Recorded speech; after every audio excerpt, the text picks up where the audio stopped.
Please have a seat. Enjoy the festivities. Please silence your cell phones. I appreciate it.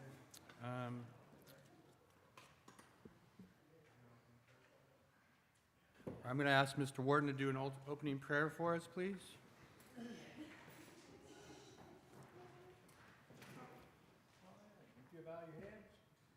Lord, we come to you tonight and we just ask you to watch over us, Lord, guide our thinking here and our discussion. Help us go down a path that glorifies you in this town, Lord. We just thank you so much for the gift you've given us, and not only this building and this city, but the people that live here. And we just pray that they continue to walk their lives in a way that glorifies you and your Son, Jesus. And it's in his name that we pray these things. Amen. Amen. All right. You turn towards the flag. Got a little issue here first. Just give me a sec. And we will start off with the Pledge of Allegiance.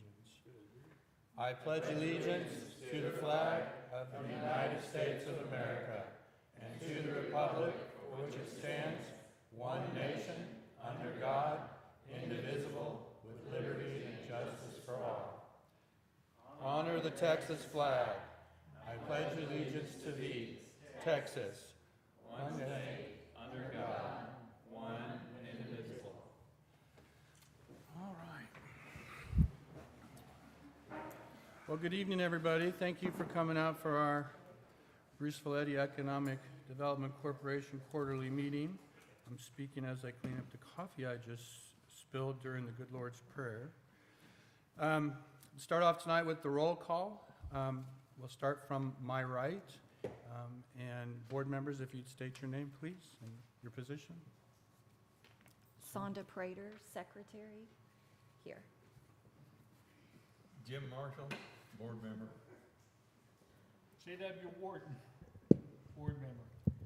Darren Weaver, Chairman, EDC. Lawrence Catroni, City Administrator. Patsy Beatty, Treasurer. Gail Powell, Board Member. Ginger Talbert, Board Member. All right, thank you, everybody. Appreciate the work that you guys put in for these meetings and the things that you do between meetings to help the city. All right, we will go to agenda item number 6, citizens' comments and reports. At this time, comments will be taken from the audience on any subject matter. Let me pause for a second and go back. I want to welcome the city council members that are here as well. So, Mr. Wiggins, Mr. Prater, Ms. McLaughlin, thank you for being here as well. All right, back to number 6. At this time, comments will be taken from the audience on any subject matter.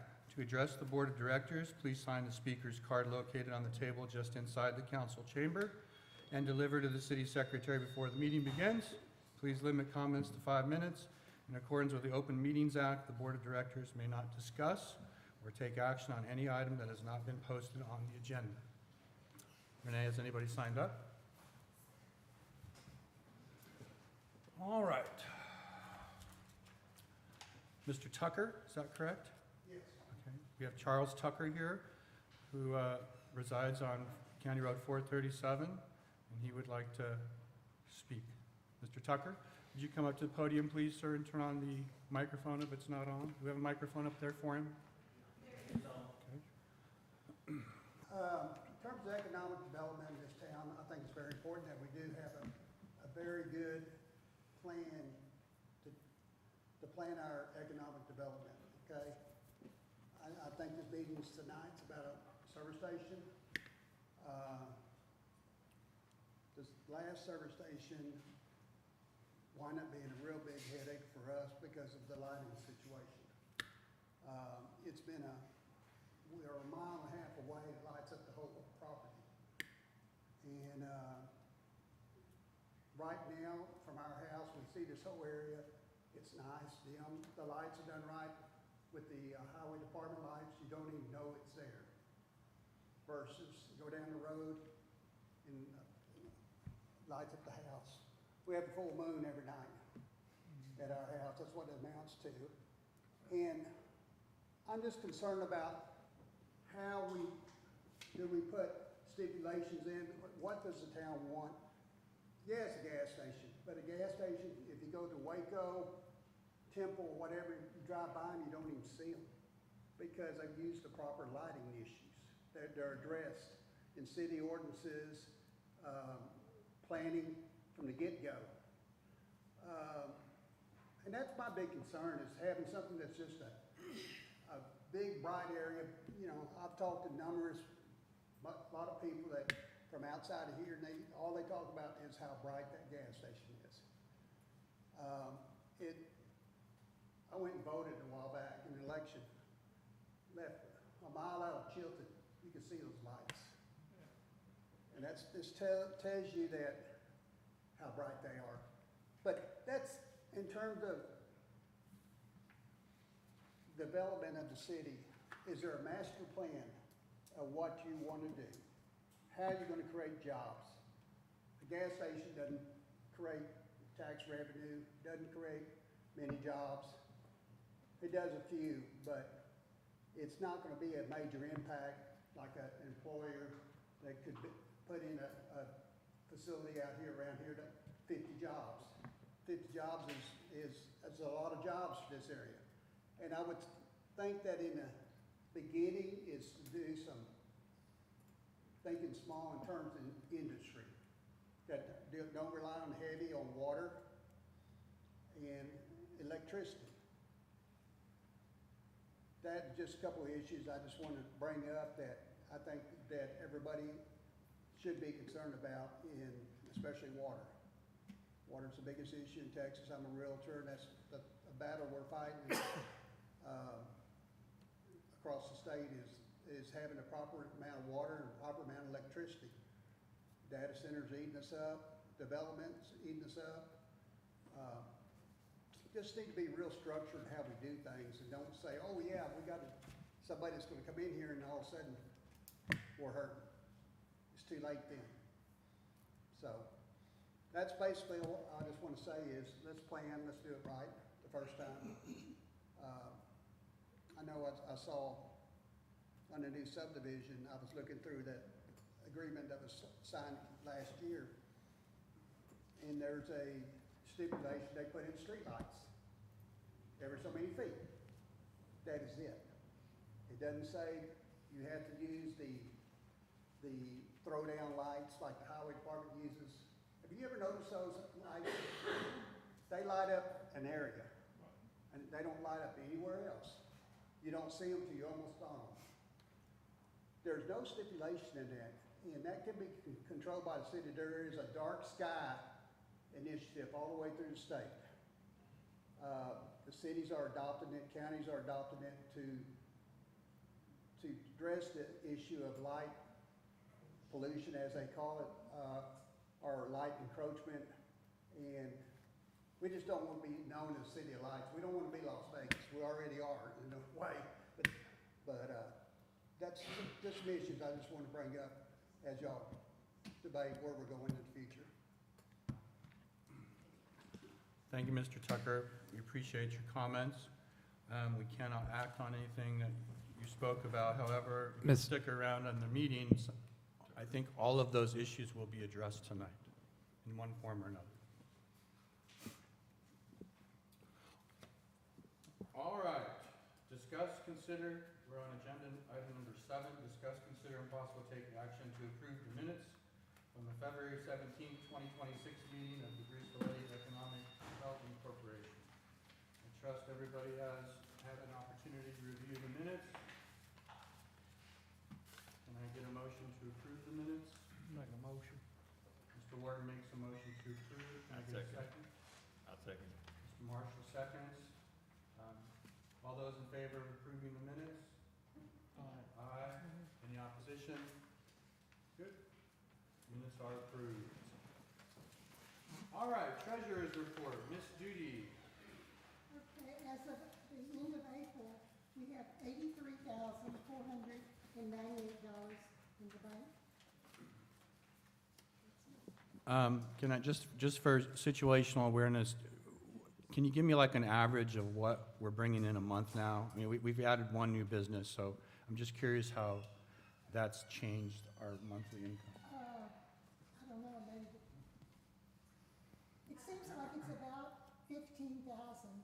Actually, We can figure this out. What did you say that last value was? Because I did get an update and my number was 72. different. 72 last quarter. So what I got is 89 to 624, where you're at now, minus, what was it? 72? 72? What? Just 0, 0? Yeah. This was a month ago or more? 3 months ago. 3 months? Okay, so 17,000 at a quarter, or 3 months. So divide that by 3. It's roughly 5,741 a month. So, okay, good. Is that, is this amount, after the obligations we're already committed to? We haven't spent any money, so Well, I mean, we committed to doing the study though, right? which study are you talking about the comprehensive plan study? Yes. That comes from a different pot of money. It comes from a grant. So just for the public's knowledge, when we started this, we had $0. There's honestly not a lot of businesses in town that generate sales tax revenue. A slice of the sales tax revenue goes to the EDC for the promotion of commerce and for good public works, okay? Now, we haven't spent any of that money, 83,000. We have obligated 3,500 at the moment that we haven't spent for promotional material. I will get to that when it comes to my section on why we haven't spent it. But we're generating roughly 5,000 a month. So I'm just going to take the liberty to throw some thoughts out there. Having a predictable, fairly predictable revenue stream is helpful for us. That's why I asked to see what we're bringing in a month. When we start talking about things like things the community wants the EDC to do or EDC initiatives. So for instance, if we wanted to go out and build sidewalks, if we wanted to, and we had to, take some sort of loan out on that, or if we wanted to buy a property or do something to bring in a commercial interest and they required X, at least we know what we're bringing in the short term, month to month, so we can, budget for that and maybe make some purchases towards the whole goal of having the EDC. So anyway, so now everybody knows what we're bringing in, so good. All right, city administrators report. So I've asked Lawrence to come in and kind of brief us on several issues, just so we have a common operating picture between the EDC and the city council and the citizens. So I'll turn it over to Lawrence now. Thank you, Chairman Weaver. So I'll start with a sewer update. I don't know if you guys seen me on the news last week. Fox 44 came out and did a wonderful story on our roads. So I gave a report there. You can find that online. Councilman Prater also held an opening with the community and did a lot of good feedback with the community, and I hear it went very well. We have an engineering group that we're working with that is giving directive to contractors, and we've got contracts all over the place on how this works, and we have to follow contractual language. So, there's a lot of red tape in what we do, but we're working as quickly as we can and always staying on top of our contacts on getting things done. But at this point, for the sewer update, we're looking at bringing in street contractors for them to mobilize and start putting asphalt down. So that may happen on this upcoming city council agenda. I do have a change order for it. But, I want to talk to city council a little bit more about it because there's something else that I'm looking at with our sewer mains I'd like to verify first before we start laying down asphalt. And then we realize, oh my gosh, we don't like what we're seeing. Let's go cut up the asphalt. So it's one of those things you don't want to jump in too quickly, but we're looking at it. We hear you guys. The asphalt needs to get on as quickly as possible, and we agree. But we do want to spend our money wisely and make sure we have a good product that we take in-house. Because right now we don't own any of that sewer main. It's still owned by the contractor. City owns nothing yet. They can come out here and pull all of it out the ground if they wanted to, and we can't stop them. It's not ours. So let's see. With that, I'll move on to development update. And if anyone has any other questions, feel free to talk to me after the meeting or give me a call. I did get a schedule from Tabor Engineering on some of the work to proceed. It's a pretty difficult schedule, but I shot that out to council, so we'll be discussing that at our upcoming meeting. But if anyone wants any of these materials, feel free to talk to me and I'll get you whatever you need. For a development update, Eagle Prairie, they're out there working on phase 1, and they have recently shot me an updated schedule on the work that they're doing out there. They started at the end of March. They're doing a rough cut, which will be ending on the 28th. That means just shaping the land. Sewer installs for them will actually have begun on the 4th, and they will be done mid-June. After that, water pipe installation will take place for their neighborhood subdivision, then storm pipe. Water should be done end of July, storm in September, and then road preparation, they're anticipating close to Halloween. And then initial walk with the city, that'll be closer to the end of November, and then they're projecting the city's acceptance of all of this infrastructure in December, because with this neighborhood, they're installing water mains, as that gentleman said, street lights, streets, storm drainage. It'll have a pond, there'll be a park. All these things will be the items that the city takes in-house, so we have to inspect it and make sure it's meeting standards and specs. So that's the preliminary schedule for them in that subdivision. Lastly, a little update on the comprehensive plan. I think you guys have probably all saw on Savvy Citizen. If you're not signed up, feel free to sign up. It's the way that the city communicates with its citizens. We shot out information that a group called Public Management will be around town taking pictures and taking inventory of our town. You may have seen them. They are our consultants. We received the grant, and that's the group that we're using through the grant for us doing the update to the comprehensive plan. And so what they're doing is they're taking inventory. The plan will include a community profile. That'll include population projections, demographics, and other related data, community facilities, education, healthcare, municipal services, emergency services, related services. It'll have a section for housing, a section for land use and zoning, and this is the comprehensive plan that I'm talking about. Economic development, parks and recreation and open space, transportation, the water system, the wastewater system, storm drainage, hazard mitigation assessment, and community engagement, including online surveys and town halls. So that's not a section of the plan, but it got thrown in there. We will have community engagement as this thing gets built. We want to hear from the community, and you'll get more information on that whenever it's time. We'll notify you guys, probably through the paper, definitely Savvy Citizen, and at our meetings when we have these town halls and surveys, because we want the community's feedback building this comprehensive plan. So Public Management was doing field work this week, and they were, again, assessing housing conditions around here, land uses, drainage, and other things that they were getting pictures of for their data and for this plan. They are going to create some layers and some maps with this information, and then they will come before City Council for a kickoff project presentation. I don't know if it's going to be in June, it might be in July. And I think that is all I have from my update, Darren, unless you have any questions or if anyone else has any questions or anything they want to talk about. I'm just curious if between now and the last time we spoke, if you've had any new requests for permitting or developments, other than occasional residential? Yeah, that's the best way to describe it, is kind of the single lot development, single parcel subdivisions, nothing too substantial.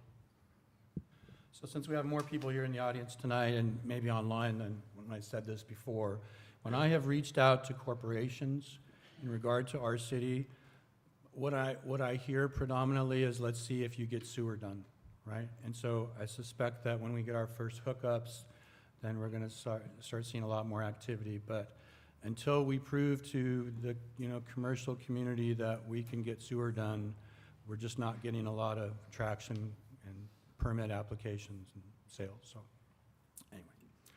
All right, thank you, Lawrence. Does anybody have any questions for Lawrence while we got him here? I have I'm not one, excusing him, but, I have one question. yes, ma'am. So with the Eagle Prairie schedule, if they're expecting to be complete and looking at an acceptance in December timeline, does that correlate to functional wastewater system, including the plant and everything to support acceptance of their infrastructure within that subdivision? I would hope so. Yeah. So for my, I built my own little schedule, if you want to call it that, kind of trying to keep track of our contractors. And let's see. For the wastewater treatment plant, I don't have when they started their work, but Tabor is working on a change order to adjust substantial completion. So I should be getting that here pretty soon. But I don't anticipate him pushing them out past November, because I think I've seen one of his adjustments previously on one of our other contractors, and it puts it around November, so it should line up. I have a question. Sir? You want Does the company, this is for you, If you could, please come to the front. And then, Mr. Lucas? yes, Mr. Lucas, your name for our Renee. Okay. For the minutes. My name is Gary L. Lucas, 407 First Street, Bruceville, Texas, 76630. My question is concerning the project analysis. Is there a cost for that? And then how will we gain knowledge from that analysis? And will we have input? Will we have foresee what could be done and what will be done at what dates? What, Mr. Lucas, what, are you referring to Eagle Prairie, or are you I'm referring to the referring to comprehensive plan? the analysis that you're going to do for the comprehensive plan. Okay. You want to answer that? This in reference to comprehensive plan are we paying people to do the project analysis? And then how are we going to gain knowledge from what the information that they acquire? Yeah, so I'll give you a little information on that. So the comprehensive plan, it's paid for through a grant. I don't think there is a city match portion. I believe it's all grant funding. And then the second part to the question, what was it again? Well, the other, I was in the last meeting we had with them. Basically, what they do is they're gonna come in, and this is from the experience they already have, the reason they've been hired to do this. They come in and evaluate what needs to take place. They'll come back with recommendations.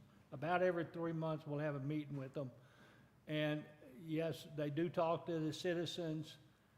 They don't make those decisions. Obviously, the city council decides what to do, but they'll come back with recommendations on how to improve utilities here, workflow, business, whether we should have housing over here that's multi-housing, or whether it's individual house, single-family housing. They just come back with recommendations, and my understanding is, unless you can correct me if I'm wrong, but I believe they said it's gonna take about 1.5 years to do this, so it's relatively extensive what they're doing. They're gonna evaluate what we already had in place as far as our comprehensive plan, which was extremely outdated. They're gonna take that, but they're gonna look at the city and figure out how we can get the most bang for the buck for what we're doing here and what we wanna do. But that involves a lot of citizen communicating. This is something where it's not a closed door, we decide, and then slap it in your face and say, here, this is what we're doing. The council will attest to that. They have the ultimate goal. We're just coordinating with them while they do it. And just like Mr. Crater did his meeting the other day, it's about informing everybody. So we're not heading down something, we're gonna be forced into something. This is the deal, we'll all decide what do we want here? But these are people that professionally do this. This is their whole purpose in life, is to figure out how to get the most out of what we have here and what would lead us down the best pathway.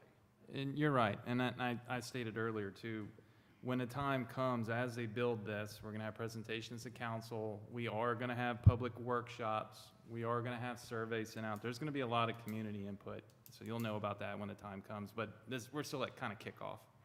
Thanks for updating on that. You know, and if I could add, again, this is the most people we've ever had at an EDC meeting, and I appreciate that.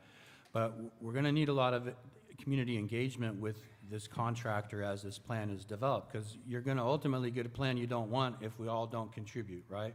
And so, like, for instance, Mr. Tucker brought up the Dark Skies Initiative. Hey, this is our opportunity to make sure that that's part of it, right? So what were his two questions? Well, who's gonna pay for it? What was the other question? If we're gonna have, if the citizens are gonna have input, is that, He was is that talking about- accurate? I think he's asking about, the Yeah, plan but itself, if- all if the you wanna- research is being paid for through a grant. If, Right. So we're not paying for it with city funds that are coming in. if you, we're gonna need, if you wanna speak, you're gonna have to come to the podium, state your name. Just ask that. To anything, yes, sir, anyone that's gonna participate. My name's Chris, and I was want to follow up on his second question, if there was one. I think the second concern was whether the community was gonna have a, considerable amount of input into it. And the answer is absolutely yes, right? So, but again, think about the things you want and think about the things you don't want, right? Before they start talking to us as citizens, right? If you want 17 gas stations, great.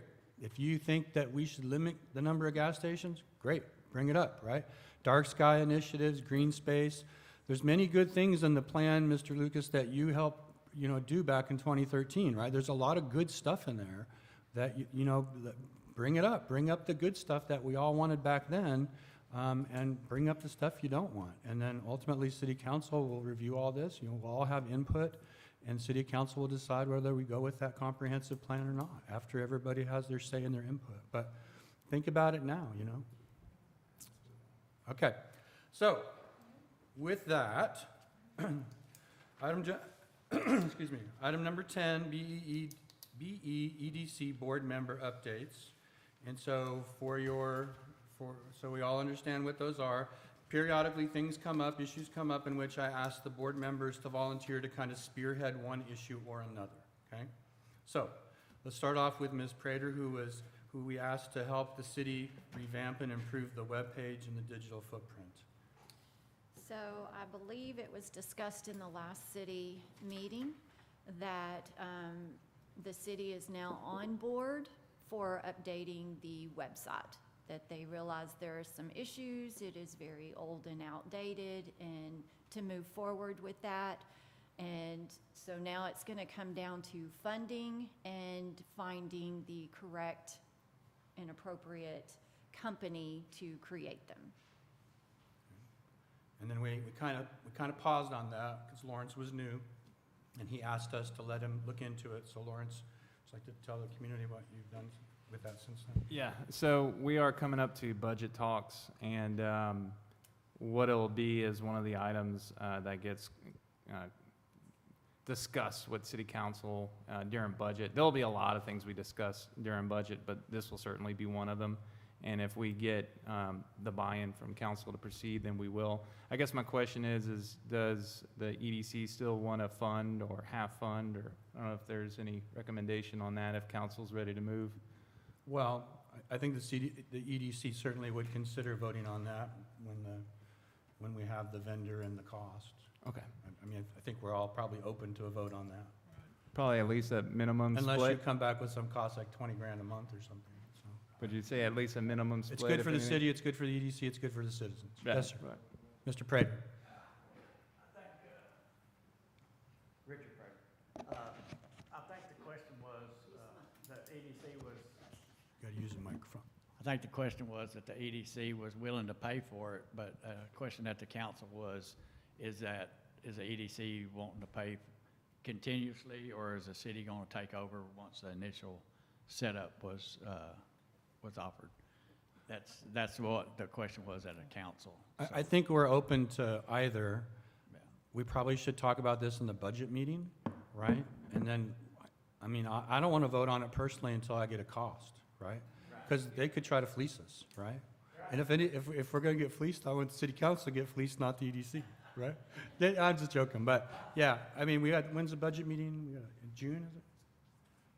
Yeah, I'll be scheduling those very soon with city council for our first meeting. And there's usually typically more than one.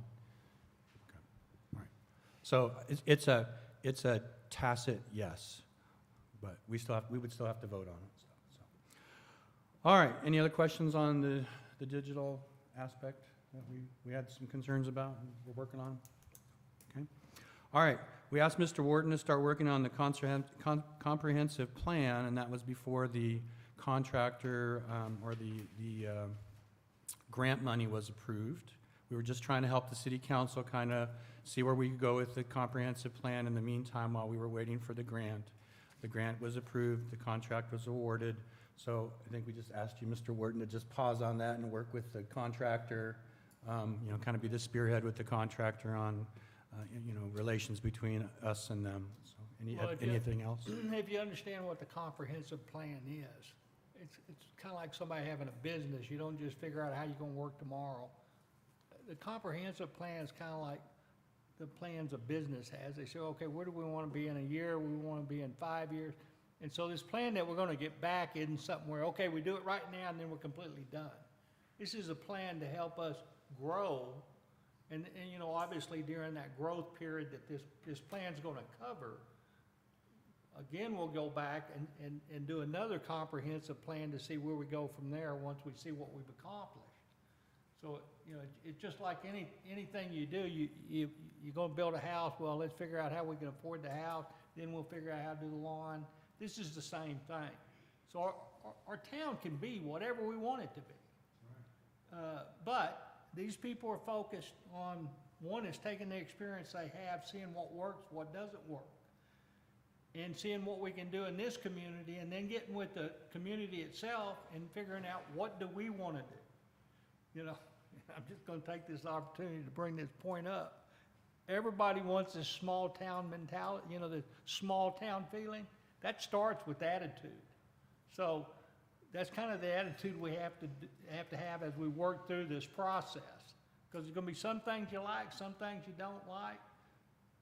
But that's what these committees are for. It's what the city council is for, is to hear your opinion. And it'll go your way sometimes it won't. But let's look at it from a community perspective. Families generally don't beat up on each other. They might beat up on the family next door.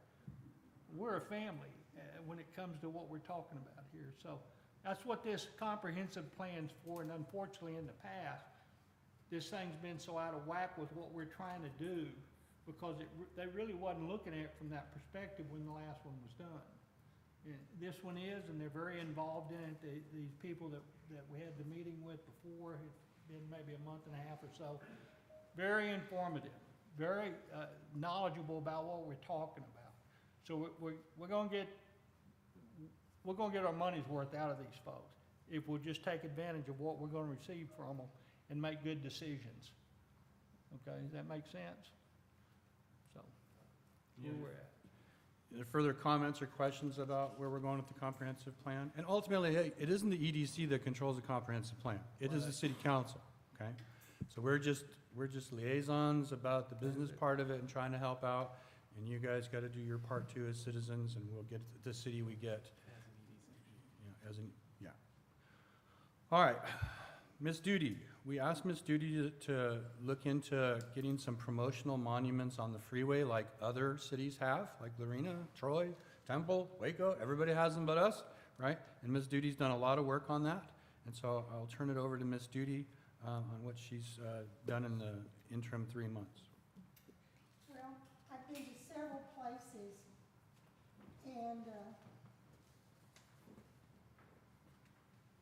I can't really do anything until the council decides on the, what size and where to put it aside. Okay. I've got a couple You know, I've got some examples of places that I've been that make signs, and TxDOT won't even talk to me until I have measurements and what type of material and where we're gonna put it. And just So- for clarification, TxDOT is gonna require us to purchase the property, right?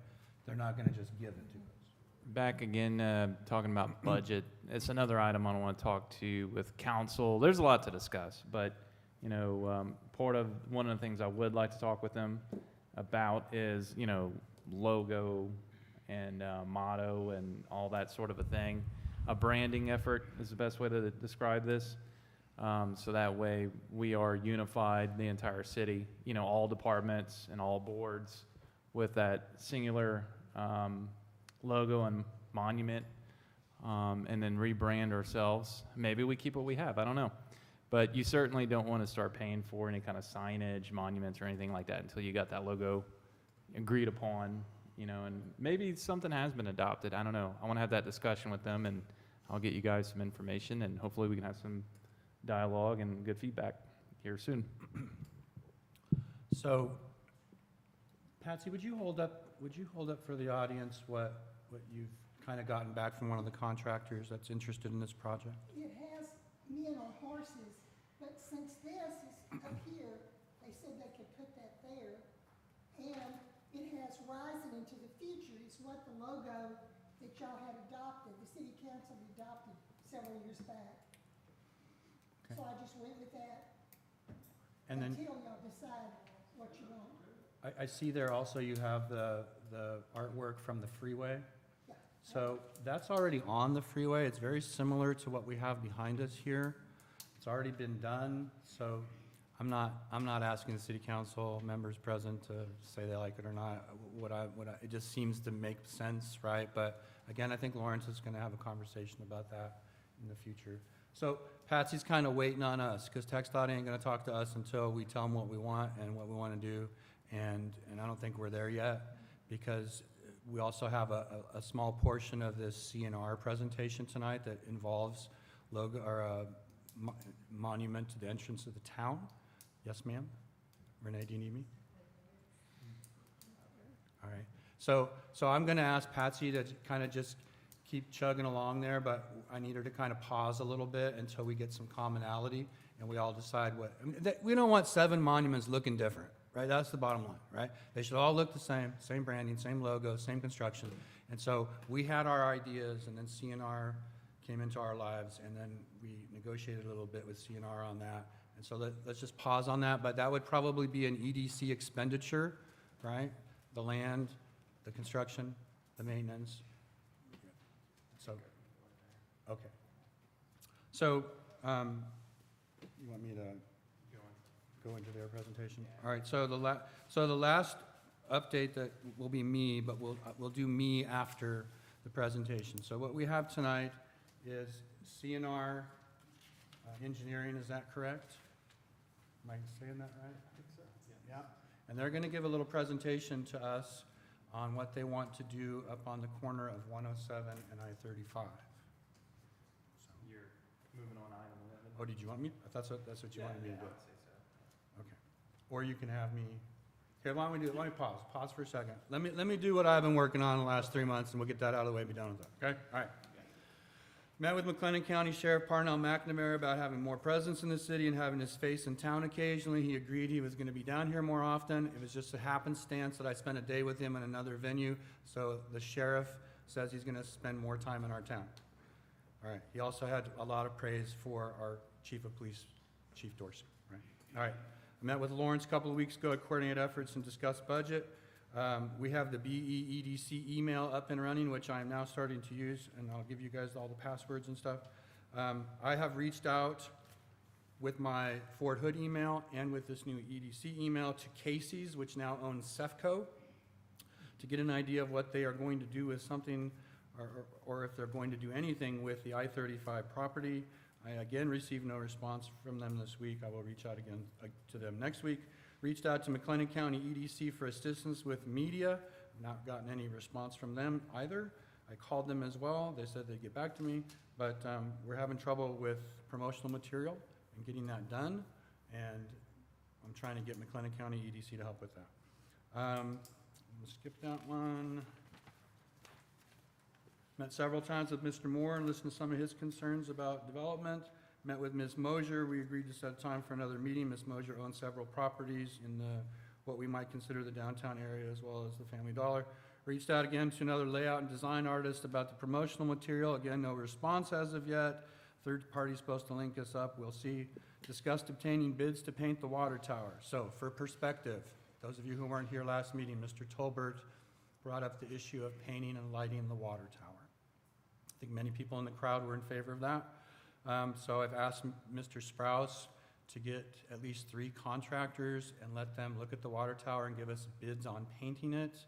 I don't see that that would be a city council funded thing. That would probably be us voting on it as an EDC thing. I don't think it's going to be cheap. They're going to have to blast it and paint it, and I don't think it's going to be cheap. But I've asked Mr. Sprouse to give us at least 3 people that might want to give us bids on that. So I didn't blow it off.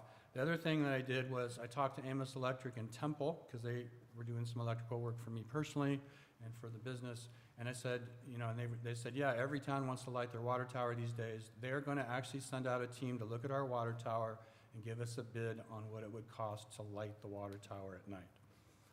We'll go over it. We can vote on it. If it's something we want, something we don't want, that's fine. Seems to me that's promotional and therefore falls under the EDC. I asked her what it would cost roughly to light that per year. She says no more than $1,000 a year to light it, right? Now the initial cost would obviously be more than that. But anyway, more to follow, but I didn't just blow off lighting and painting the water tower. Generally, in general, I think the public consensus is they don't want the water tower torn down, and we should take advantage of it and use it to promote our city. Yes, sir, Mr. Tucker. Recently, there was You gotta go talk on the microphone so the YouTube folks can hear us. the water tower is a big thing, and Texas Monthly had a article about Green, Texas. They were tearing down the water tower, and the citizens rose up, stopped it, and they have completely made that the center place of their town. And it was a very interesting article if you get a chance to see it, because that got the town revived. The citizens got behind it and stopped it. So it's something that can be used as a starting point in terms of revitalizing an area. I mean, we don't have a lot in Bruceville-Eddy, but we got a water tower right on the freeway, right? Yeah, I see it every night. All right, that's pretty much all I had to go over. So we'll turn it over to Lawrence and CNR Engineering for their presentation. Okay, moving on, item 11. Yep. Okay. All right, CNR Engineering. We're on to your item. Presentation. Are you guys there? I'm not a very good public speaker, let's just say that. You gotta use the microphone. Microphone. You gotta use the Yeah. microphone. I'll get it up for you. Okay, and Yeah. can I stand over there? Is Yes. that okay? Yeah, and just And tell could us- you introduce yourself, ma'am? Tell us your name. So, my name is Wendy. I'm a broker and a real estate agent for this client, and Is it on? Is your mic on? Can you hear her, ladies and gentlemen? Okay, good. okay.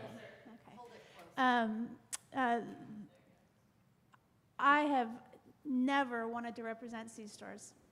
I've been doing real estate for almost 30 years, and this specific group of investors and developers are really good people. And they're such good people that I've worked with them for maybe a little over 6 years now. And they're not just developers in that they are one-off. They want to be an asset for the community that they're in. This C-store is something that we've been working on for over a year now. And we have been working on it for over a year now because we've been trying to figure out how to make it work. We're up against a lot of issues. Excuse me, I get nervous. We've been up against a lot of issues, and it hasn't been from lack of cooperation from the adjacent owners. It's been more about trying to get TxDOT to work with us, trying to figure out what works with the city and for the city, and work out the ingress and egress. So let's see here. I'm going to follow with you through this. Hopefully my voice will stop cracking. Just tell me when you want me to. Go ahead and flip over. Okay. Thank you. And I'll just show a few things here. So this right here is called, is owned by TxDOT.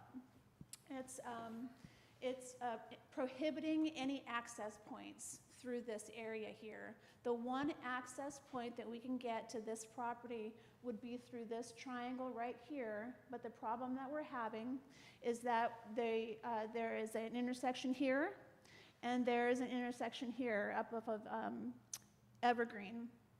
And so what we're trying to do is we're trying to move this entrance here on Evergreen. We're trying to reroute Evergreen to here, which will give us the distance here. It'll give us enough. It'll give us the required distance to the Cefco curb cut up there. It will open up here. So it will. So this street. This is a street. I'm not sure if you guys know this, but this is a street, and it's been abandoned. And we're trying to create a better environment. We're trying to create flow. So I don't know if you're familiar with this house here. This house was a drug house. Horrible things were happening there. My guess is that well, they've got it boarded up. We're trying to take care of that. This is 3 times in the last, I would say, 4 months. Okay. So my guess is that a lot of the stuff that was happening here is also happening on this dark street. So what we'd like to do is we would like to create some value. We would like to make a presence here. And what that would look like is it would look like all of this would be combined into one development. We would have a beautiful city signage. Welcome to Eddy. I love this. I love that concept. We'll get to the one that we have at the end of this. It was just an idea, but in any event, so this would all be one development. We've been trying to get this property. We don't know if we're going to be able to or not. But by moving this street, moving this Evergreen to here, what we've done is we have created all of this area. It's increasing the value of these properties. So not only could this property be retail oriented, this property could be retail oriented, which increases the value. This property right here has been upgraded to industrial office, I believe it is, and he wants to do a little beer and food truck park here, which is going to be great. So let's go to the next slide. Let's see what's on the next slide. Okay, so TxDOT again is really, really pushing us to do something to utilize Eagle Drive here. 107, you call it 107, is that right? 107's to your left. Okay, you've Eagle got Drive. 2 things going here, right? I mean, okay, but what we're up against is we have 3 power poles in order to do something here, and we've also got the school traffic. So what we're taking on here is not a little project. It's going to require a shit ton of money. I mean that's just the truth, and it's going to require moving these. Let's see here. Yeah, okay, let's go to the next one. Next one. Yes, please. Oh, sorry. Okay, so this is going to give you a little bit of an overview. Okay, so TxDOT said that they'd be okay with giving us this curb cut here. This is kind of a footprint of what we would do. Again, we would have a welcome to Eddy or the rising into the future concept here. This is going to dead end. This street will be an actively functioning street. So you'll have access, Evergreen will go here, Evergreen, and it'll drop out here. So there was a thought that maybe it would be a good idea to give you guys a second option of having it cut through this property. And my argument of that is that you're really taking away from somebody's private property and not really giving much, whereas here, you're utilizing what's already there, and it's just streamlining it. It's just streamlining. You're creating more revenue, really. Okay, let's go to the next one. All right, so annual sales give you an idea. I don't think I need to read them out loud, but this is estimating, for the corner property and Chandra's property. So this is an annual estimate. It's not bad. That's our investment, 4.5 million. Now, this isn't just going to be a C-store. Like I said, they want to be part of the community, and what they do is they bring into the community what the community wants. Some things that they have talked about is making it more of a, so like if you needed sections for medical supplies, or if you wanted food on site, you know, from 7 to 7 in the morning to 7 at night. They're really going to cater to what you want there as it pertains to in the store. What do you guys want in the store? For some reason, my client said something about something similar to like a CVS or you know, not like that, but like that, where they would have a bigger section for that, whereas they may not have that in another store. Some things about my client as well. There was actually an article that was written about a family member in another city. The power went out. It was during that big storm in 2022, I think it was 2022, 21, 22. And they couldn't take, no machines were working. They couldn't take any money. So they just said, hey, take what you need, come back, you know, if you remember, come back, you know, make us whole. But that's who they are. They want to be a member of your community. They don't just want to plant and go. Plus, they also want to work with your aesthetics in the area.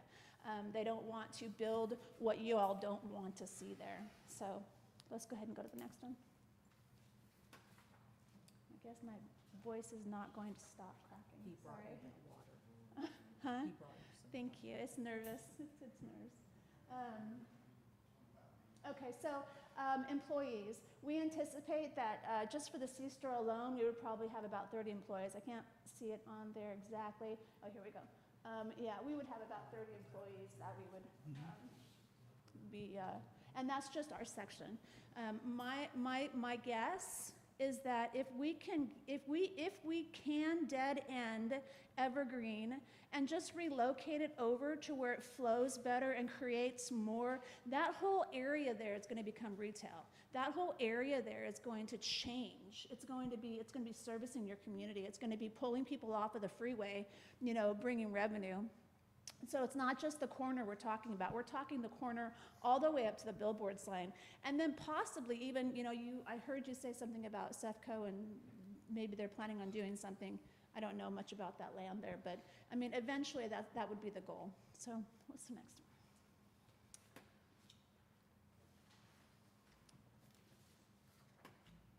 Let's see here. You can just take a look at that.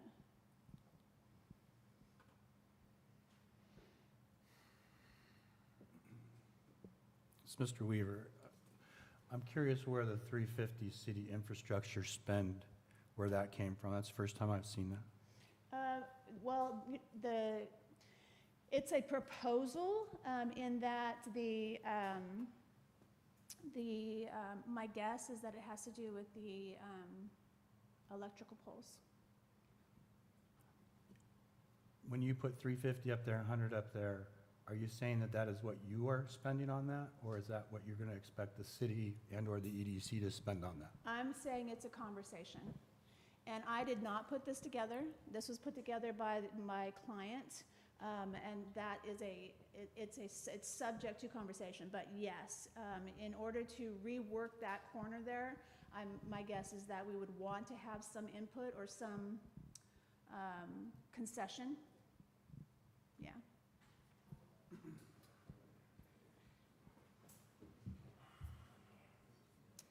You want to go to the next one? So this is the monument signage, and this is just something that, you know, that we thought looked nice. We definitely, again, want to be good neighbors. We want to, you know, we want to make a statement, you know, that when somebody comes off the freeway, they know they've entered your city, you know, that they've arrived. And one of the things that I always tell people do is rise. So I think that's kind of cool that you guys have that in your name. So, you know, I see that going there, but again, it's up for conversation. It's just showing our willingness to you know, to present something that really beautifies that.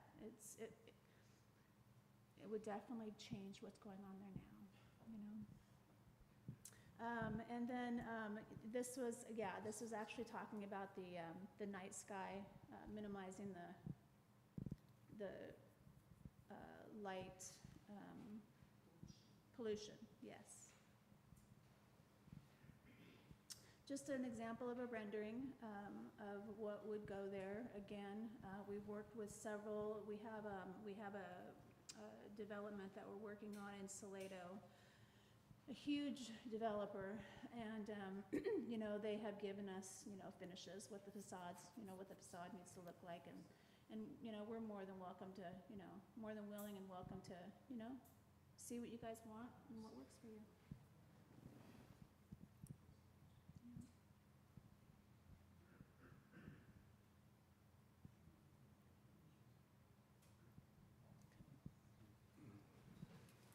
So, thank you, ma'am, for presenting that. So, when we first started the EDC, one of the things that we suggested was that developers kind of run ideas through us a little bit before they hit city council. And that was kind of so the public, from my standpoint, the reason that I thought that was a good idea was because we know things here that just aren't going to work, right? And we've had developers come in and just, you know, kind of cold call city council, and they didn't do the legwork and didn't do the prep work, and city council shut them right down, right? I mean, the citizens didn't want X project, and the citizens and the city council just shut them down. And I can say, you know, wholeheartedly that our city council is responsive to what the citizens are saying and what they want, right? And so I think developers coming in here and presenting it early on what they want to do for the community to have an early opportunity to voice objections or favorable comments, and then the developer can go back and look at their plan again based on what they're hearing, and then long before it gets to the city council for approval or study and approval, then, you know, we've kind of done the legwork. That's kind of, I think, the way I feel like developers should come into our city, right? And you know, that's just my opinion. And so we have had several conversations with CNR Engineering in which I voiced some concerns and objections to certain things, such as, you know, I'm concerned about Eagle Drive, right? So it's a tricky intersection anyway with that 45, and there's a lot of school traffic, and so, you know, I think that needs to be looked at. Lawrence brought up, and then prior to him, Mr. Manton brought up doing a traffic, you know, survey and traffic control plan. TxDOT's had their input. So anyway, that's what this firm wants to do, right? And it's at some point it's going to get to a stage that they're going to present that to City Council for consideration. But this is early on what they want to do. And so if I can summarize some of your highlights, ma'am. Yes, ma'am. Well, what we want to do is we want to. You got to use the microphone. Yeah, yeah. Because people complain on YouTube, so They can't hear things.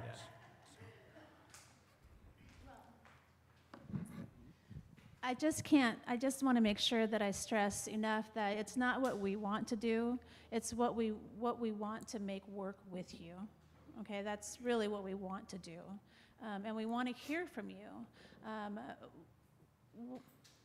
I've been doing this for a long time, and what I see with that, you know, what I see just with that abandoned road and what could be there, and the you know, bringing, so retail, the price per square foot for retail is the highest price per square foot that you will pay for a piece of land. Your retail is going to drive the pricing of the adjacent properties.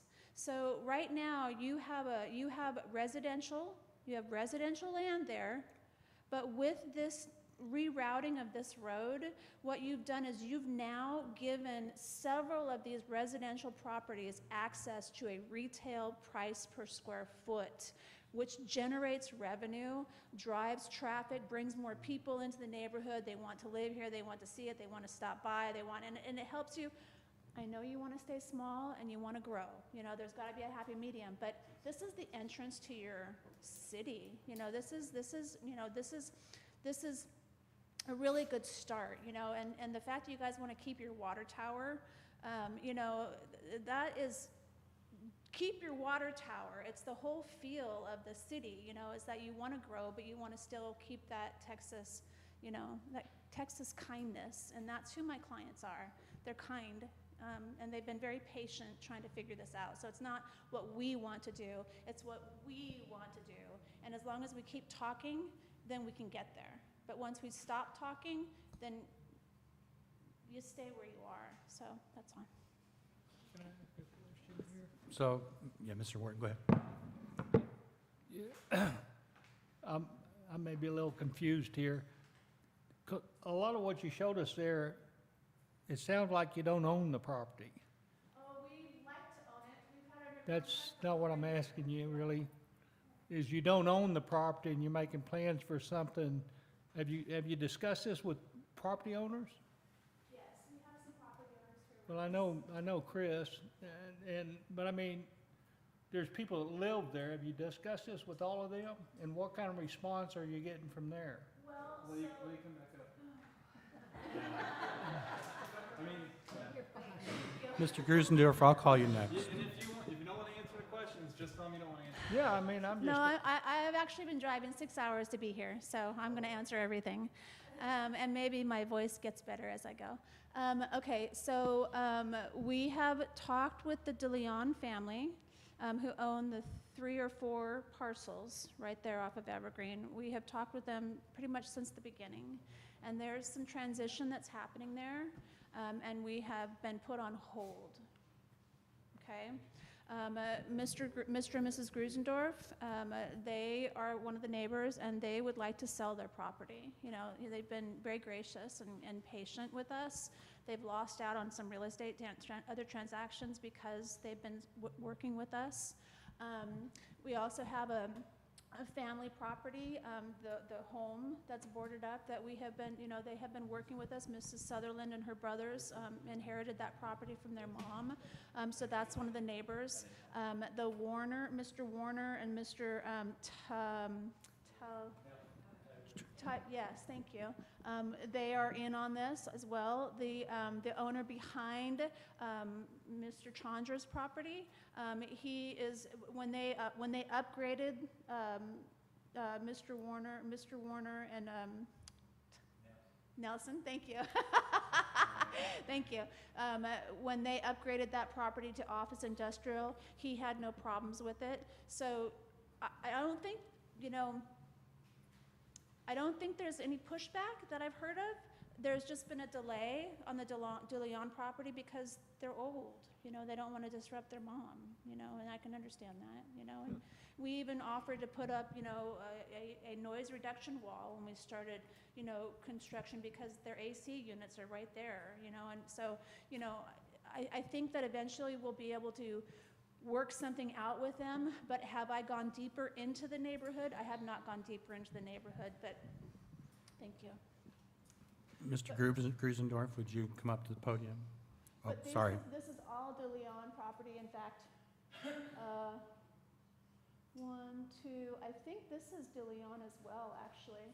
I think it's 1, 2, 3, 4. I think that's that way. And then, of course, this is Chandra's property.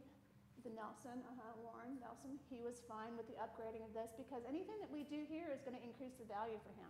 Anything that we do here is going to increase the value for them.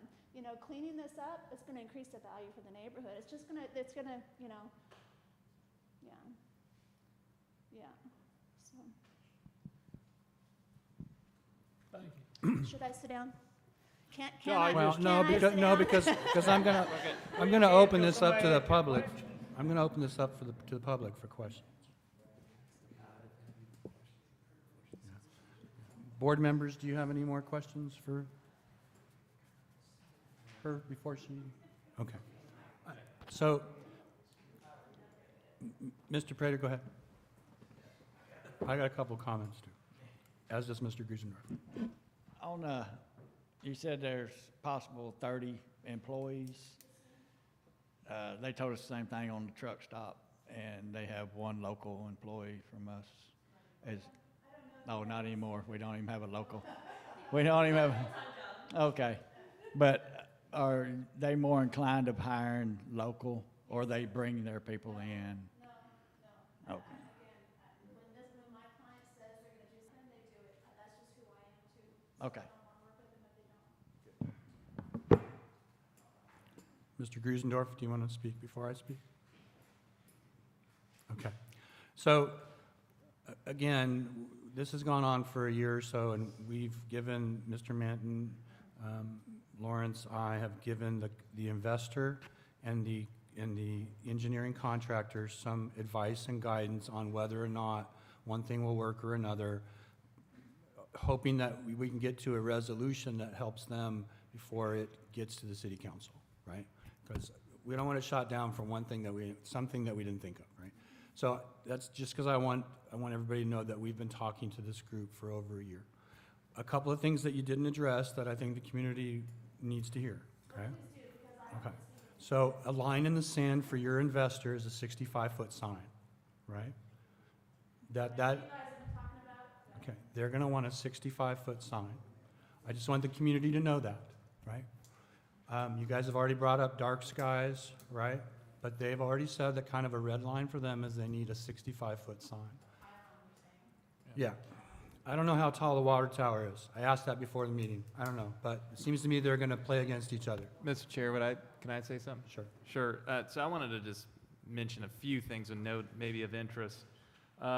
So when I was conversating with the developer at previous talks, I did mention that it would be in his best interest to go ahead and design this with dark skies in mind in its design, and he said that he would.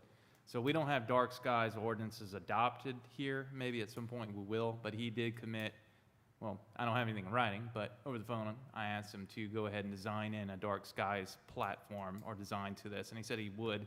So that's great. That's like the best you can do. Other item I want to mention is we do have an existing sign regulation within our zoning. So hopefully they're taking a look at that. I mean, we're just going to have to follow what's in place of our zoning like everyone else would unless we amend it. So there shouldn't be too much confusion there. At this point, I do want to mention from the city side of things, I don't have any official submittals yet for rezoning and platting. That hasn't come forward yet. So this is the first, debut or intro of it. I did recommend to them before they jump into any official filings with us that we do a workshop, a community workshop where they come in and maybe show some renderings and hear from the public. So if that's what they'd like to do, we will get that done before any official submittals. That was my recommendation, and I think they were receptive. Go ahead, Mr. Grusendorf. Going back to what CEO asked about the surrounding neighborhoods, we did go get that rezoned, and citizens came up and voted on it, so they approved it then. And the other thing, I would like to just put a note in there for the water tower, being that its age, it was built and manufactured with rivets. Might really evaluate sandblasting that. It may be a waste of money. Roger, that was already part of the bid thing. So, in the spirit of, we all know what we're talking about here. Mr. Grusendorf owns the property that we're talking about, much of that corner property. All right, so we have stakeholders in the audience. This is what I'm.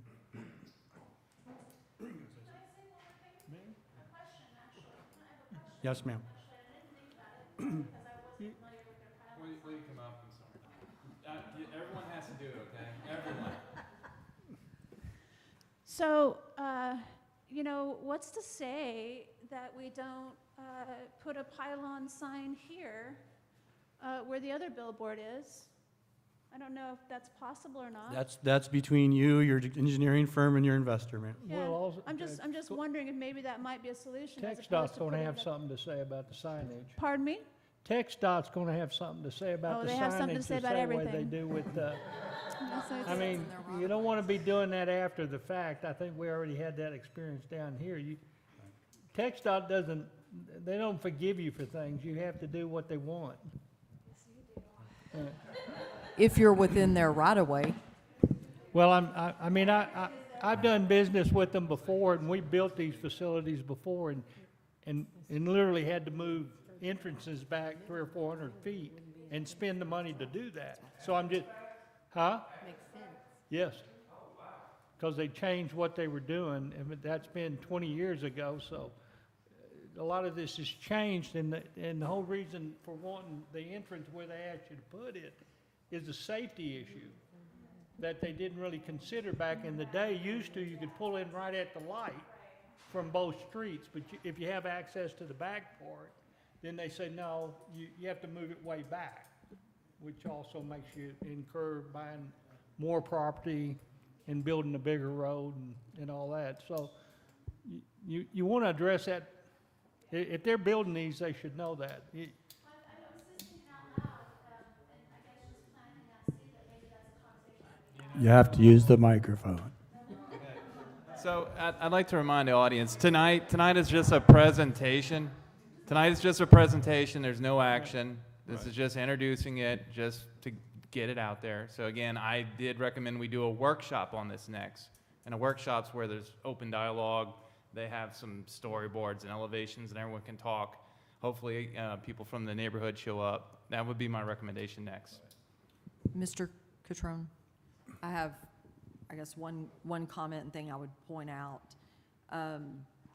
Maybe a clarification, the reference to abandoned roadway, maybe some research and clarification as to what that really is, because I suspect it's an alley. And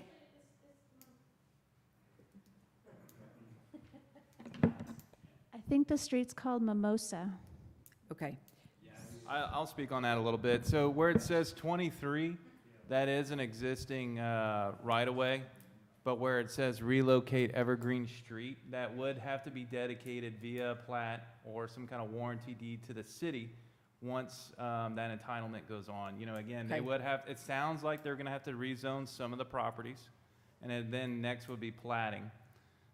So that dedication would have to occur in the platting, but that would have to be, you know, something we go through in that process. Now, Agreed. again, kind of, I don't know if you were talking about the existing driveway to be removed or any of that. Did you want to talk No. about any of that? Okay. no, Okay. Because I did I will. mention that looks like it's ending in a text dot right away, so that would be Yeah. their standards. correct. And the 23-foot really caught my eye because I would cross-check against your minimum requirements in your ordinance for minimum roadway and pavement widths, because I'm not sure when that was Yeah. recorded in probably the 50s or 60s, if by today's ordinance and standards, it can be constructed within. I want to say our standards currently, I think, for residential is 25, 26, so it's slightly short, yeah. So we'd have to, again, probably take a look at that whenever they get into the actual platting of that, you know, and that would be something that gets reviewed with plenty of comments and then our recommendations to council for all their consideration before anything gets filed with the county clerk. Part of it too, I'd like to ask them if there would be any interest in helping the city with Evergreen itself. I mean, that's one of those streets that does have to get asphalt put back on it within our existing project. So there's some intermingling in there. So I don't know, a lot of conversations to be had. We actually planned on widening it to 30 feet and have cooperation with the owners. Great.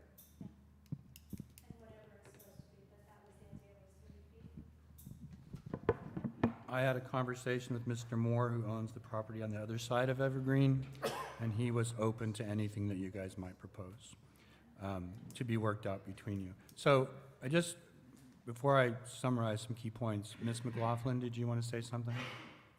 Joyce, did you want to say something?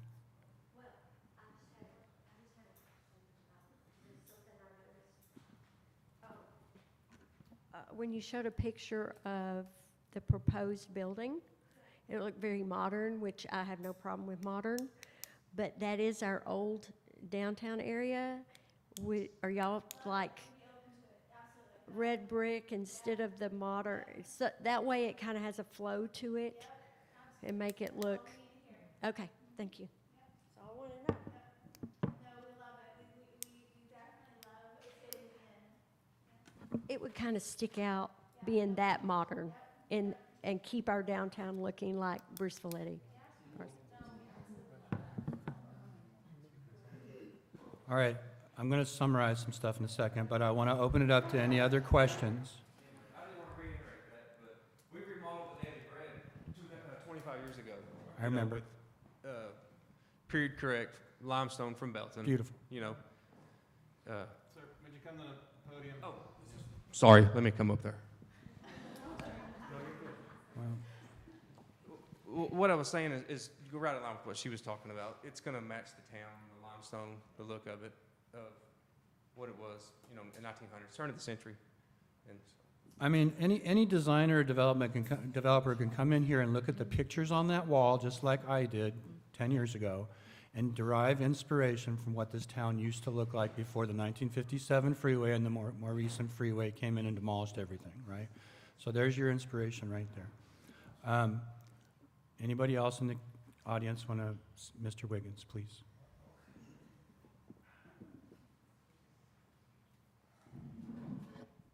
Ricky Wiggins, on the street closure and the relocation, are y'all gonna pay for all of it? You know, it's all up for conversation, of course.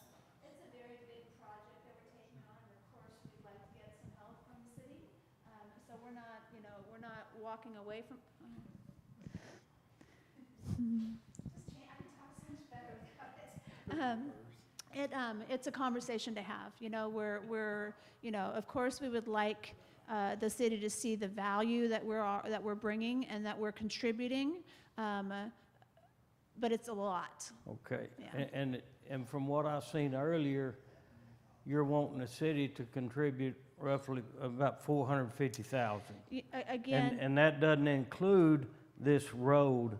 There's no telling what it's gonna cost to build a brand-new road there. So I can't tell you specifically what that 300, I didn't, okay, and I feel stupid saying this, but I didn't put this together. It was put together Right. by the client, so there are some things that I don't know everything about, but my guess is that that 350,000 is specifically geared towards the electrical, the reworking of those 3 poles there. That's my guess. Okay. Sound like we got a lot of questions. Thank you. y'all are fixing to repave the roads and don't have any idea what a road Oh, costs? thank you. Hold on, I just got a response here. It says, quick intervention, but 350,000 is the estimated cost of the relocation of the street and utilities, and 100,000 is the estimated cost of the new sign to be paid by the developer. Who sent that? Oh, thank you so much, guys. Thank you. So in the many conversations and meetings that I've sat in with CNR Engineering, we never, okay, so make sure we make ourselves clear. I want everybody to know that in these conversations that we've had in which we've tried to be helpful, we never had a conversation of the city putting any of those kind of funds. Okay? And on the, they were on virtually, and a guy named Mike said that's what we'll spend, not the city, so. Okay, so that sounds favorable, so more to follow. So, okay, so the EDC's charter is to encourage business and then do good community works, okay? And so our job is not to block business, right? And so when this was proposed to us and we started these conversations, we tried to be helpful, and we're continuing to try to be helpful to help you guys get done what you want to get done. Ultimately, the city council is going to have a say. All right, but I want to summarize. Okay, I'm going to give everybody one last shot to ask any more questions. Okay, I'm going to summarize then. CNR and their investor, with most all of the property owners' approval, right, wants to put a C-store there at the corner, is going to build us a beautiful monument that, because it commands the entrance of our town, a beautiful monument that Ms. Duty and the developer can work on together and making sure that we have commonality with proposed highway monuments. They want to put a C-store there. TxDOT has thrown up some obstacles. and so have some, one of the landowners. And what they want to do is end Evergreen as a dead end as it looks now. That'll take city council approval and citizen input. And then they're going to want to reroute Evergreen as depicted there at their expense. And again, that will take plating and zoning and all that stuff and all the things that go with building a road, right, in order to get traffic in and out of that C-store. There are issues that the community needs to ponder, such as that rerouting, such as that sign, such as the traffic on Eagle Drive.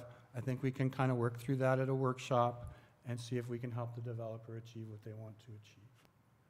Is that a reasonable summary of the presentation? Okay. All right.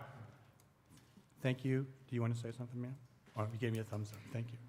All right, ma'am, thank you both for coming tonight. You're certainly welcome to stay for the rest here.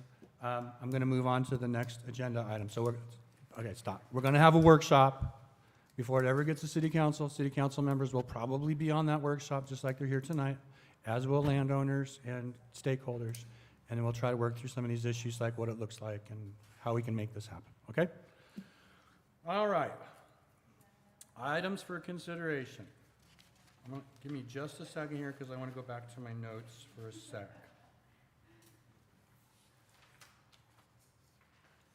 During our last meeting, it was brought up by elected officials that the business owners should take a stake in lighting some of the streets, and I want to point out that Eagles Landing paid at its own expense to add more floodlights, and I want to also point out and thank the city for getting the ornate street lights to work via, I guess, BlackRock did it. So it was a partnership between the two, between the business and the city, and I appreciate the city getting that done.